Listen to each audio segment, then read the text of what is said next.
Hi everyone, and welcome back to the channel. I am Mindset Detective.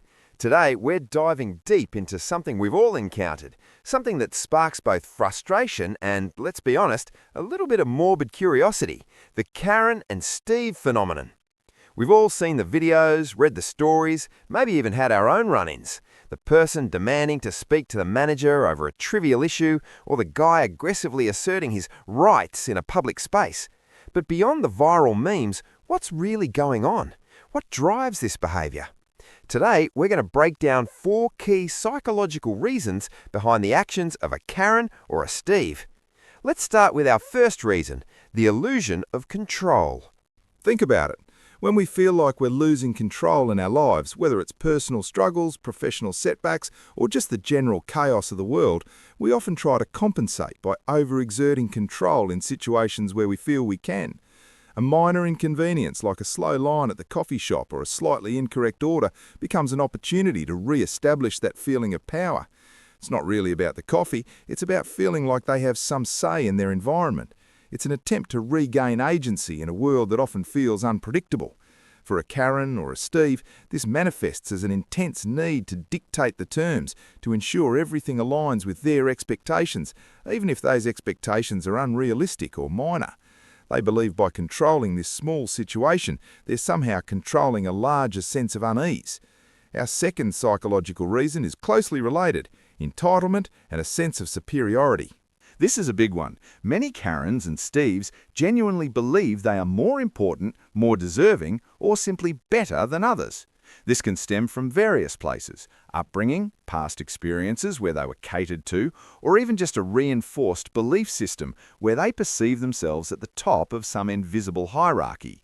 They feel entitled to special treatment, to having their demands met immediately, and to being prioritized above everyone else. When this perceived superiority is challenged, say by being told they have to wait their turn, or that a rule applies to them just like everyone else, it can trigger an incredibly strong, often aggressive reaction. It's a threat to their self-image, and they respond by trying to reassert their dominance. They're effectively saying, "Don't you know who I am? I deserve better than this." Moving on to our third point, displaced aggression and stress. Let's be real, life is stressful. People deal with pressures from work, family, finances, health, the list goes on. Sometimes that stress and frustration build up, and instead of dealing with the root cause or processing it in a healthy way, it gets directed at the safest, most convenient target. And often, that target is a service worker, a store employee, or a random person in a public space who is simply doing their job. The issue they're complaining about, the lukewarm soup, the slightly delayed flight, isn't the real problem. It's just the unfortunate trigger that allows them to vent all the pent-up anger and stress from other areas of their lives. The server or the store manager becomes a stand-in for all the things making them miserable. It's a classic case of kicking the dog, but instead it's yelling at the barista. And finally, our fourth reason, lack of empathy and perspective taking. This one is crucial. Empathy is the ability to understand and share the feelings of another.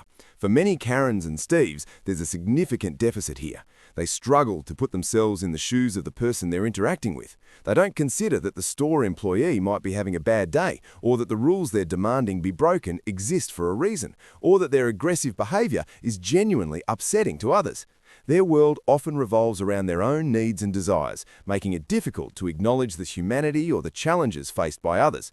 This lack of perspective taking can lead to incredibly self-centered and inconsiderate behavior. They're so focused on their perceived slight that the impact of their actions on another person is completely ignored or dismissed. So there you have it, 4 key psychological drivers behind the Karen and Steve phenomenon: the illusion of control, entitlement and a sense of superiority, displaced aggression and stress, and a lack of empathy and perspective taking. Understanding these reasons isn't about excusing the behaviour, it's about providing a framework for why people act the way they do. It helps us see beyond the immediate outburst and recognise the underlying psychological factors at play.